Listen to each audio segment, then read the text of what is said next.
Just quickly check. I believe it's live on LinkedIn. I think it And is. Yeah. just trying to see if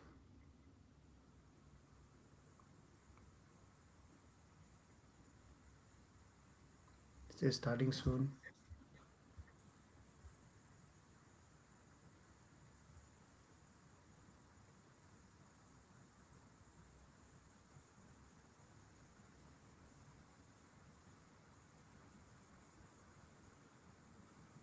It is. Yeah. Yeah, yeah, it is live.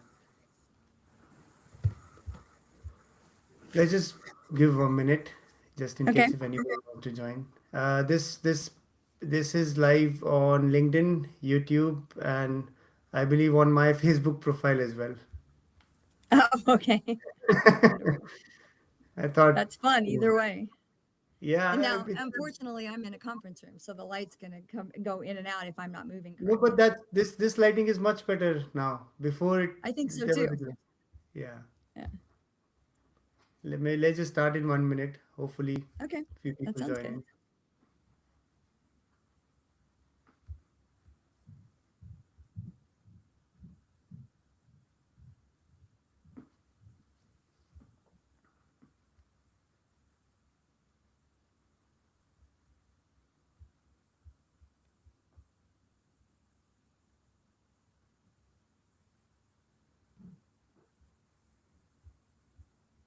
Yeah, okay. We can begin at least. Okay. Not sure how many will join, but let's see. Um, Good morning, afternoon, everybody. We are doing at least first time live webinars. So good morning to everybody in the US, in India, UK, and beyond. Welcome to the webinar from hype to real. Real impact is your AI strategy a revenue driver? We have seen a lot of AI news going in the market right now. Recently concluded with AI India Impact Summit. Before that, it was World Economic Forum, and but but this live webinar is special because I have a brilliant guest, Heidi Cramer. She's an AI strategist, and I'm sure she'll have much more experience than what I or what I can even explain. But she will come in a second. What we plan to do with this webinar is to flip the script like the topic suggests. There is a lot of hype about AI in the market. How do you cut through the noise and see proven plug and play strategies that can be implemented by especially by SMBs and mid-market enterprises have all the budget in the world to implement technologies. Uh, it's the SMBs and mid-market that fluctuate between transitions.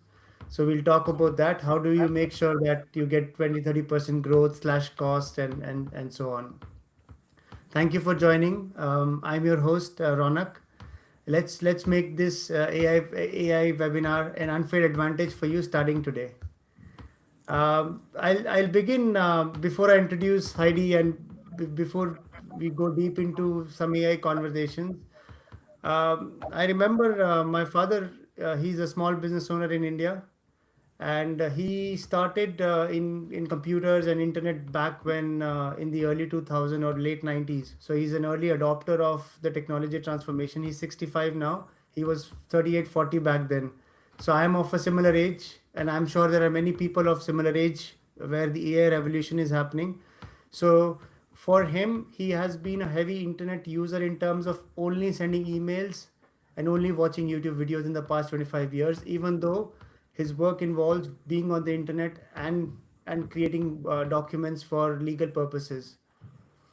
Seeing him last 25 years on how he has adopted technology transformation, which is especially the internet, um, made me realize one thing. And before I'll just quickly share this, made me realize one thing that like him, I am of the same age. There are many people of the same age.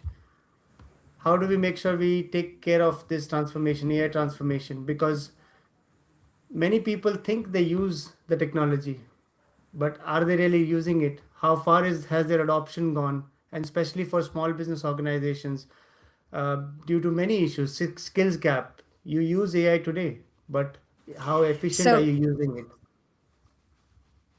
Yes, Heidi. oh, sorry. No, sorry. So, did you ask me? Sorry, I had an internet problem. Did you ask me about how efficient people are using? No, I was just talking about my father's story where he started using the internet 25 years ago, but still now he doesn't use it to its full potential.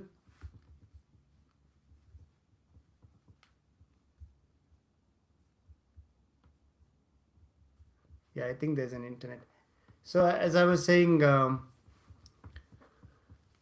like internet revolution, AI revolution is similar.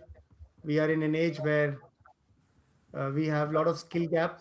People using the internet, people using the AI, but don't know how.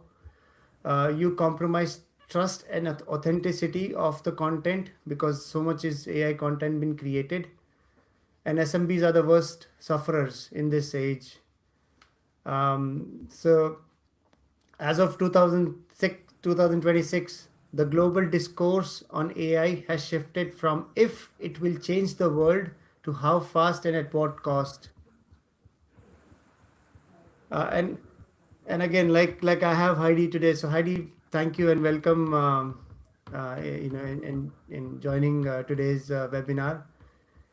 It'll be good to know from you, like, you work as AI strategist, you talk to SMBs all the time, various types of sectors, businesses. It would be good for you to explain what you do, what does AI mean to you, and how are you helping the current breed of people who wants to leverage AI. All right, so I come from years and years, as you know, of technology. Got the first decision sciences degree back in 1988. So the interesting thing that I saw with AI is back in 2019. We talk as if AI is another operating system or another SaaS are out there, right? And really, what AI is just data. So it's data available. It's data for the first time that is consumable and available to everybody. So you started out with this and you said something perfect. You said, what's the difference if you have the money to implement, unlimited like enterprises do to implement AI into your processes versus small? So I would say, so right now, I work with small businesses every single day on implementing AI. I do a lot of training, both online and in person, for AI to so that small businesses around the nation, actually mostly in the United States, can understand that AI actually democratizes. So for the first time, things that have only been available to enterprises are now available to all small businesses. So I'll give you an example.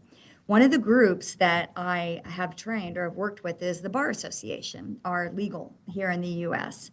And one of the interesting statistics is before AI, it was a 7-to-1. So you would have 7 associates for every one partner in a law.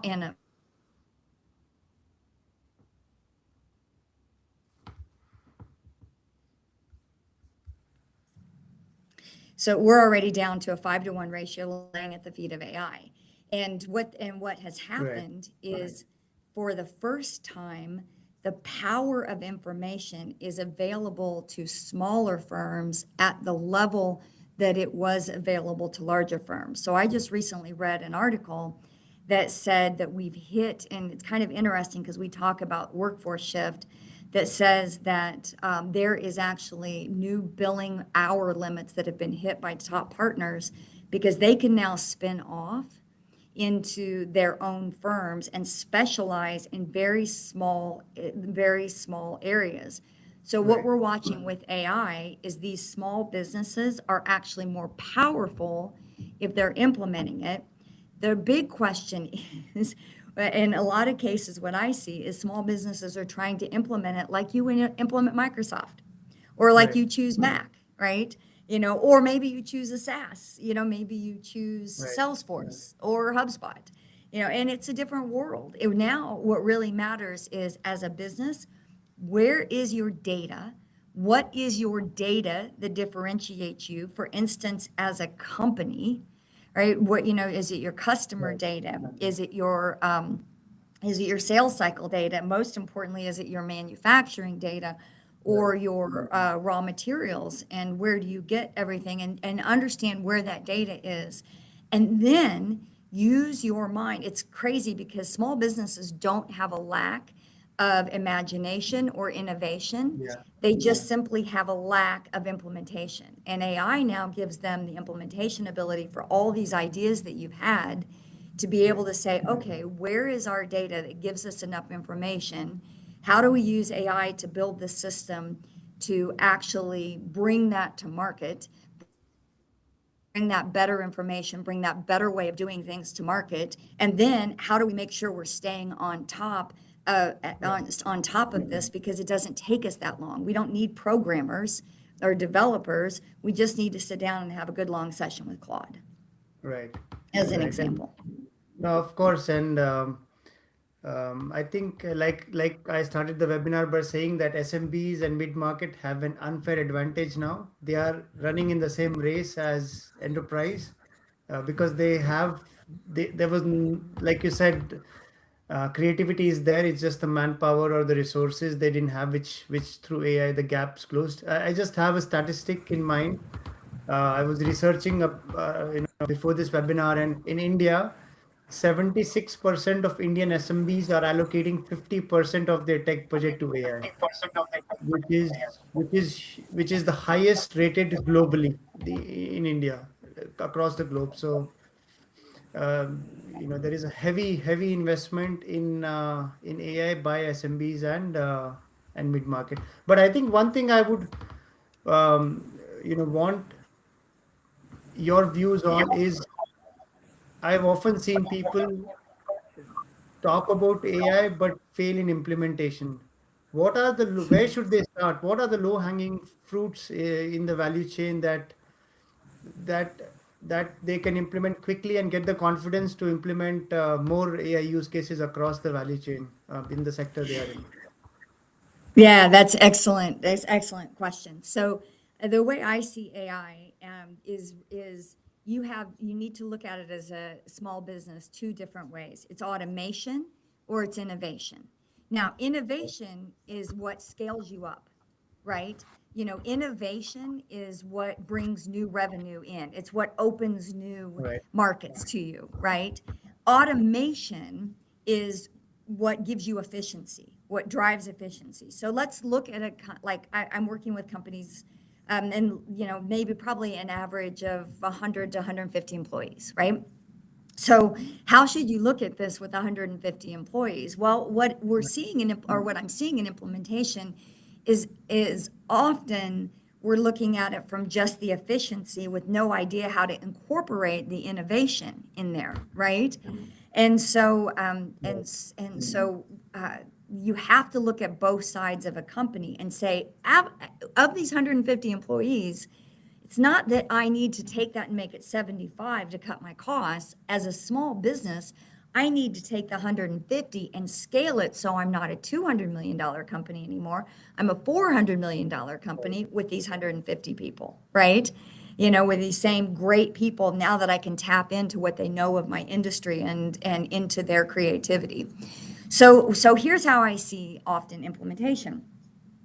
So the interesting thing is we still use this term shadow IT, and I hate it in the age of AI. I just hate this term in the age of AI because you've got all of these people out here maybe running operations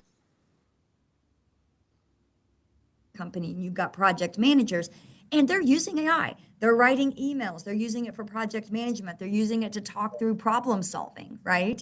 They are Right. using whatever version of AI or large language models that they are comfortable with, and that's happening every single day in your company. So the first thing is harness that power and get it across your whole company with a combination of training and tools. right? So, I love that you gave that statistic about 50% of the money is going for AI. Well, okay, so that takes it not being called shadow IT. Yeah. What they're really doing is actually funding for the entire company initiatives that are already working. You and I both know that they're working somewhere. Someone has already come up with a better way for transaction processing or a better way for project management. Right. That tends to be automation, tends to lower your costs. It tends to Right. make things flow more effectively. It makes it so you can do more with less. I had one company I worked with, pretty classic example. They have a CRM system, very standard SaaS CRM system, right? And but that CRM system also was used to go out and give them pricing to turn around and generate proposals. Well, the way Right. the data went into the CRM system is the client would send an email or work with their account executive in person, and then all of that would be typed into a spreadsheet. But then when it got to the CRM required different spreadsheets to go out and ask for Oh, quotes. okay. So somebody would retype it into a Yeah. different spreadsheet for the CRM to go push the quotes, right?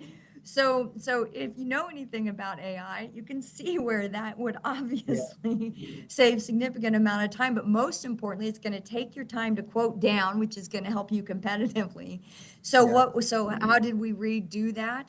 We didn't go hire. There wasn't somebody from the outside. I sat down with the person who was re-entering the information into both the first spreadsheet from the account Right. managers and the second spreadsheet into the CRM because it needed different structures. And we worked with, first of all, getting the data from immediately from the emails into Right. the quote tool, right? And then sending the quote tool to the CRM and the CRM pulling the data Yeah. to then put it in the different ways that were needed to go get the quotes from the different vendors. So Right. AI made all of that happen, and just that freed up 30 hours a week, right? So just that. So think about what 30 hours a week means to a SMB, Right. because that's 30 hours a week. You have additional revenue generation, right? Or that's 30 hours a week that you have more time to now evaluate these different vendor quotes so that you can bring back best in class into Right. your client base and move yourself up in the market. So Right. that's an example of how I see them doing automation. I don't want to ignore the innovation.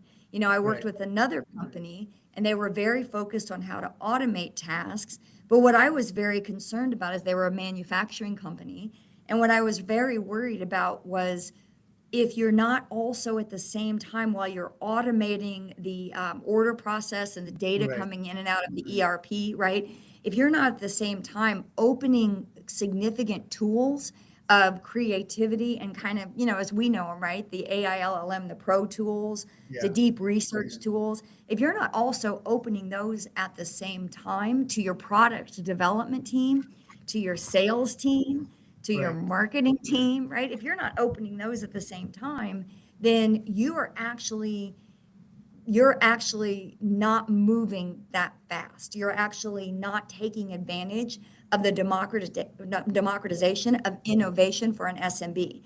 So one of the Right. things I said is it is not one tool fits all. We tend to think that, okay, the company has to choose a tool. Right. That's not the case. It shouldn't be. You can't look at it like that. Right. The person with an outcome, and I don't even like to say jobs. I don't even like when people typed in prompts and describe what you're asking the LLM to be, because I think you should be putting in results that you need, because Yeah. we're still working off of that old model of cogs in a wheel, and AI works on this model of results, right? So Right. when you're putting it in there, you're a project manager, they should probably be using a very different tool than a customer service person that's trying to get emails efficiently and Right. responses done quickly, right? So speed and innovation are two very different things for SMBs. Right. I mean, and I think I have not heard a better explanation of how to leverage AI genuinely, because what you spoke about, and again, AI stands for artificial intelligence, but also automation and innovation, if you look at it. Right, that's right, exactly. That's exactly right. I hadn't put it in the AI terms, but you're right. It's automation and Yeah. innovation for SMBs. Yeah, and one thing I did got stuck with me in that answer was we all saw what happened with Twitter when Elon Musk took over Twitter. He did both. He downsized the team, but he scaled the business. So what you said in terms of reducing the workforce, so companies shouldn't look at SMBs. Anyways, they don't have enough people. So they shouldn't look at reducing the workforce, but leveraging the same workforce and scaling the business. But Twitter is an example where Elon did both at the same time, and it's a different case study. But I genuinely feel it's the mindset shift, like you said. Instead of downsizing the team, upscale your business.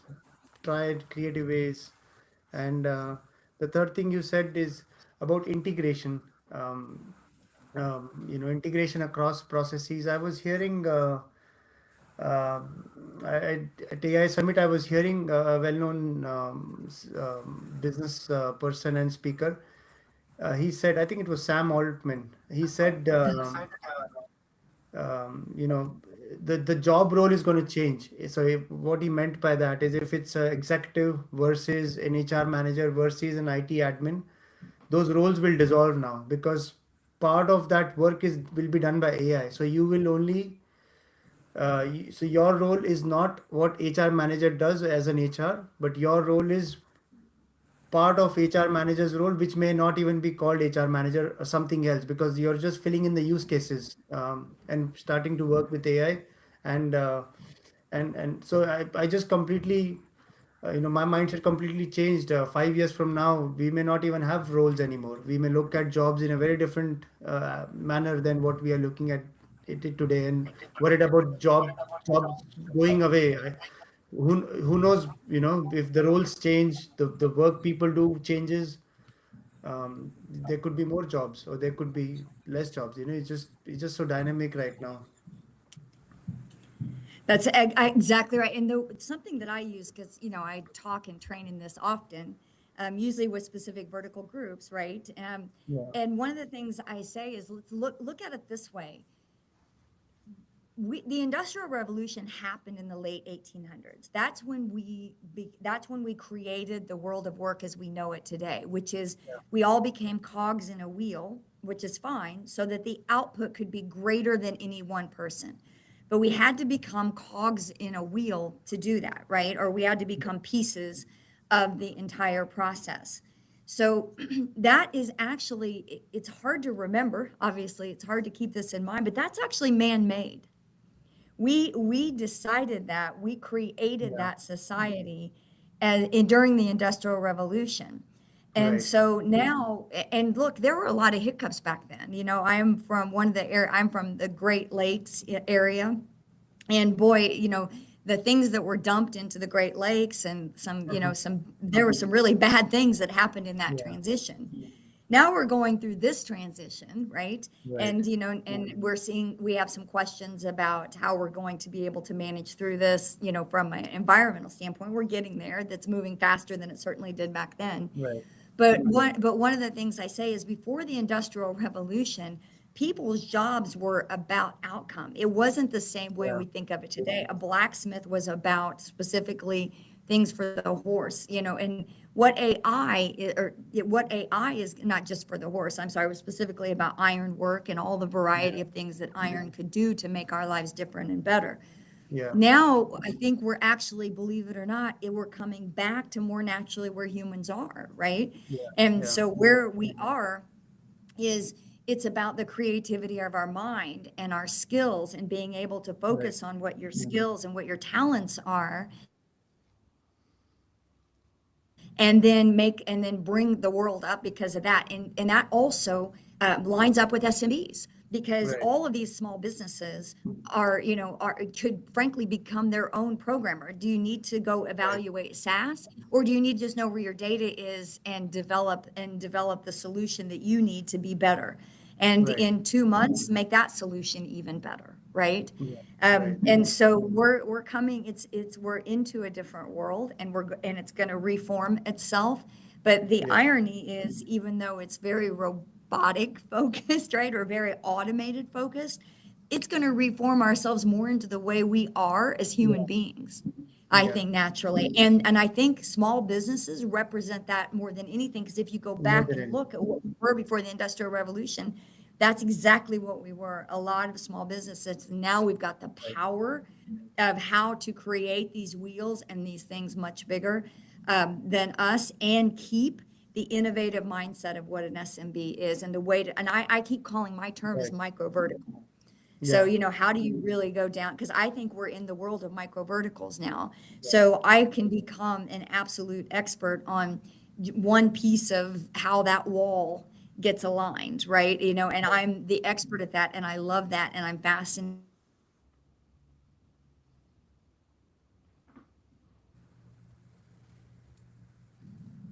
All right. I think I lost you for a second, but I did hear about micro verticals, what you said, and how that can be leveraged. I know we have 5 minutes, less than 5 minutes left on this live webinar. I think one or couple of points that I would like to touch upon and get your views on is like we spoke about the value chain for an SMB. Um, from today's perspective, we know that any organization is made up of sales, marketing, finance, HR, talent, leadership, and IT, and other areas. But these are the primary ones. How do you, in your experience talking to SMBs, like how do you, like for example, we talk about the first one is sales and marketing. What are the AI areas? What are the low hanging fruits? Where AI can be implemented, like you said, automation, innovation. How can revenues be increased just by leveraging AI in this area, Heidi? The examples Yeah, that you. so revenue increase, which to me goes under innovation often, right? So one thing that I see that I work with a lot of people on is, and remember that I come from sales, right? So I've done years and years of professional sales, managing teams from 8 to 2,500, and so the first thing I say is, what's your close rate? What's your close rate in sales as an SMB? Right. What do you think? How many leads, or how many do you turn into sales? What's the first thing you could do? How do you do that better? Well, first, let's look at this data, because think about this. If you're $100 million company and your close rate is 50%, Yeah. if you can raise that 50%, if you can raise your 50% close rate by 15%, then you have just added somewhere between 15 to $30 million. So Yeah. you have just gone up by 15 to 30% in your revenue without adding people, without doing anything. So the first thing to look at, and I love your lead gen piece on here, is your close rate. Who are you closing? How long is it taking? Right. And how do you repeat that? But most importantly, of the 50%, I mean, you already have them entered into the sales process. They're already interested in your product. You don't have to go Yeah. out here and generate interest. There's Right. a there's a reason that they're interested, and a reason that they're not choosing you.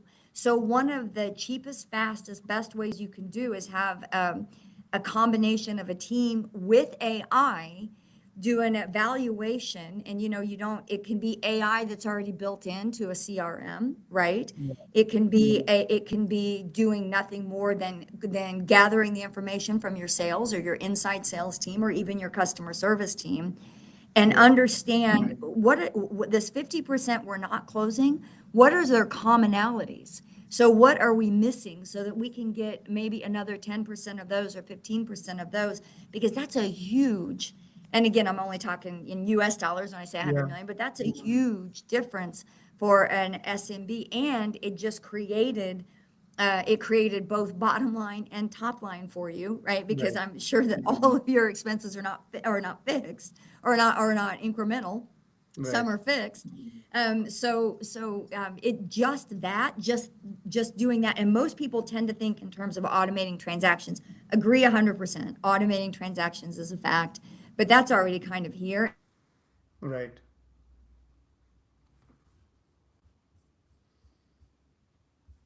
Frankly, it's already in terms of automating emails or in terms of automating customer service, Right. Right. Right. particularly with chatbots.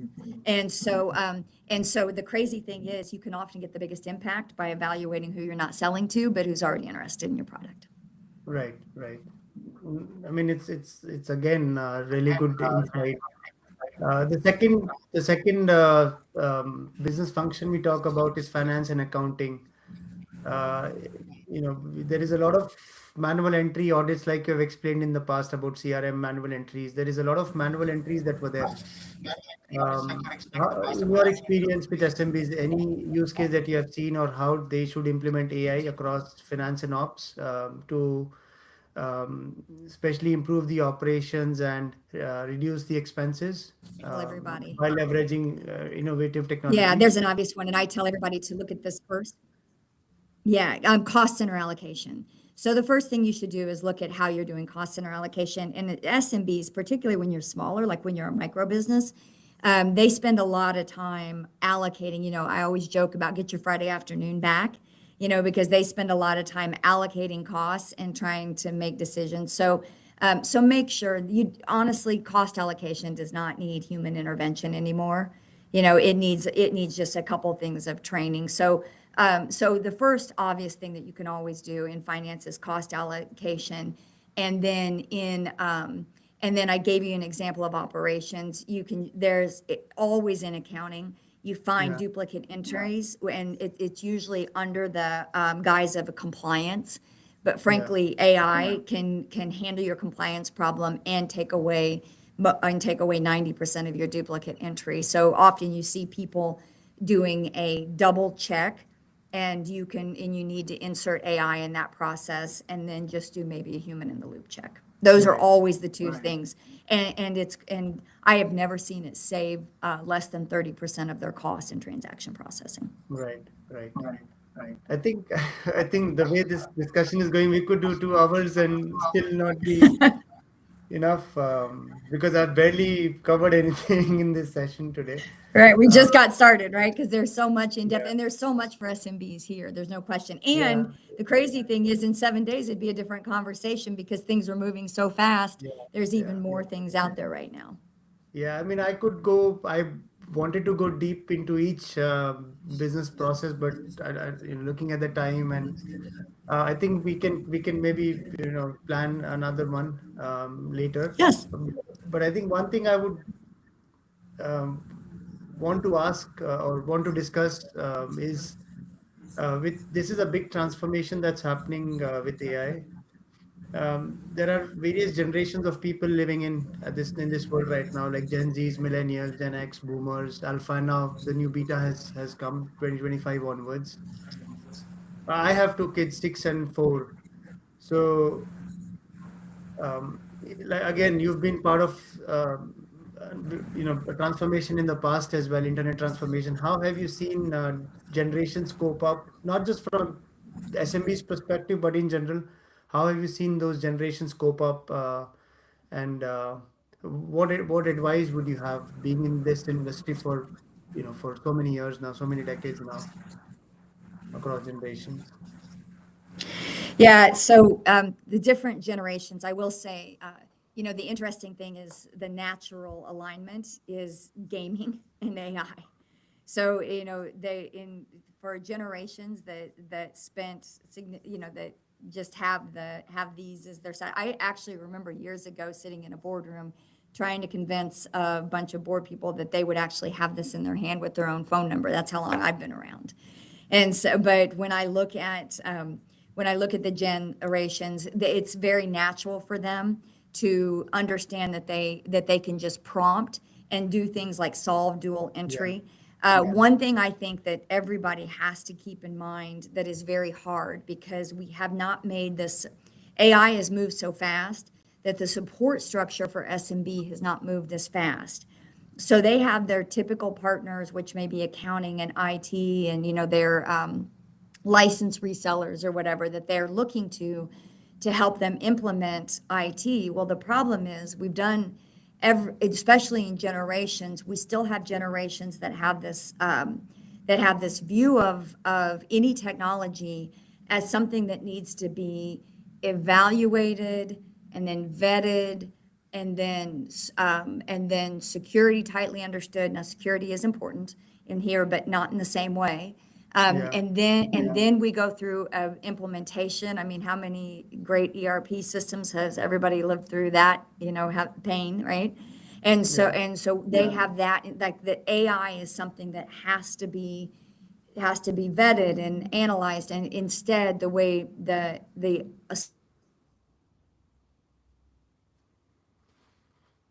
that it is not the same model, that it is very much about just the workflow and what's the result of what needs to get done, Right. and just let whoever is I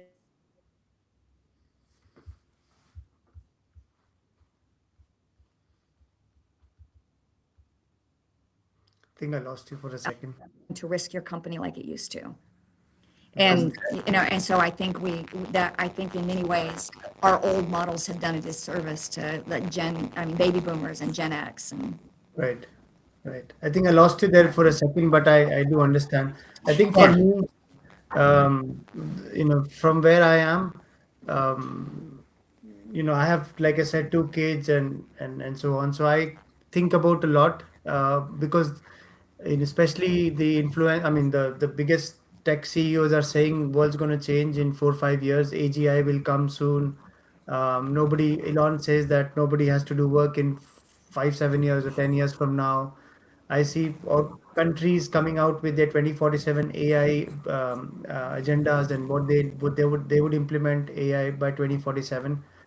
I think I'm not worried. I just keep on thinking about how we should make the infrastructure and education system ready to upskill our people, upskill kids, the younger generation, because it'll be easier for the kids to adapt. It'll be difficult for the people like my age to make changes rapidly because we have been half of our life has gone in work in terms of how we've been doing work. But after 5 years, things will rapidly change. So for us,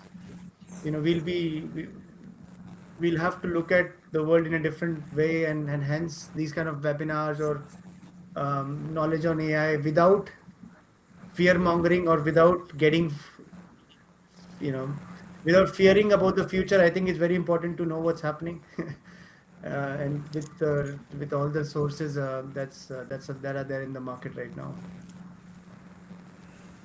That's right. And one of the things I'm doing is getting a doctorate in education focused at AI and learning.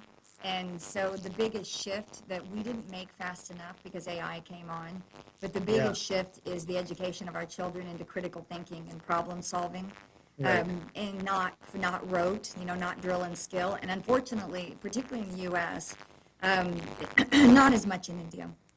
But unfortunately, all of our systems have been designed around the drill and skill, right, and we have to redesign things. I'm doing some research on this actually. We have to redesign things around critical thinking and problem solving, right, and use AI to do that. And the curriculum and the way we've gone to market with the curriculum hasn't been able to move as fast right, to be more effective in AI. But I think we're going to get there quickly in the next right, right. 24 to I 36 plan months. to. Yeah, I plan to because my older one is studying in school, so I plan to understand what she's studying, look at the curriculum, and then create my own ways of innovating their studies and at home. I've not started anything, but this is something I'm looking at. So once I have more time on my hand, I will start. I don't know, That's right. reevaluate. I mean, that's right. The only thing is so that you'll have to demand that they use AI to go above and beyond. Yeah, And that's what we see in the businesses. Same thing in SMB, right? The expectation should be, here are the tools, and we know that there'll be yeah, some trips, but the good news is with AI, you can get things focused and moving forward right, again. And it's exact same thing for right, SMBs, exactly the same. right. Yeah, I wish we had more time today, Heidi. It's been really enjoyable. I really enjoyed hearing you. your thoughts. Hopefully we can plan another webinar. Of I, course. s- I- there have been, I saw some listeners coming in, going out. I hope for all who joined, we could provide some value, if not everything.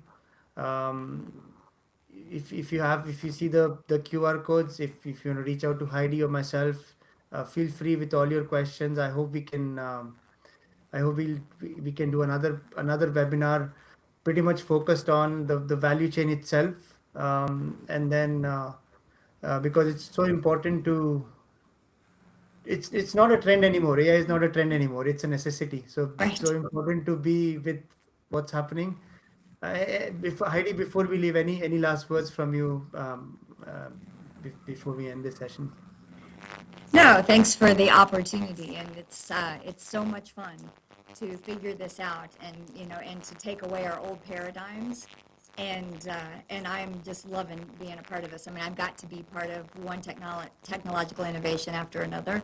Live Yeah. from mainframes to distributed computing to to cloud computing and this, and I've never seen anything that can make such a big impact. So thanks for letting me talk through this a little bit. Thank you, Heidi, and thanks to whoever who joined. Thank you so much for joining the webinar. See you shortly. Thank you.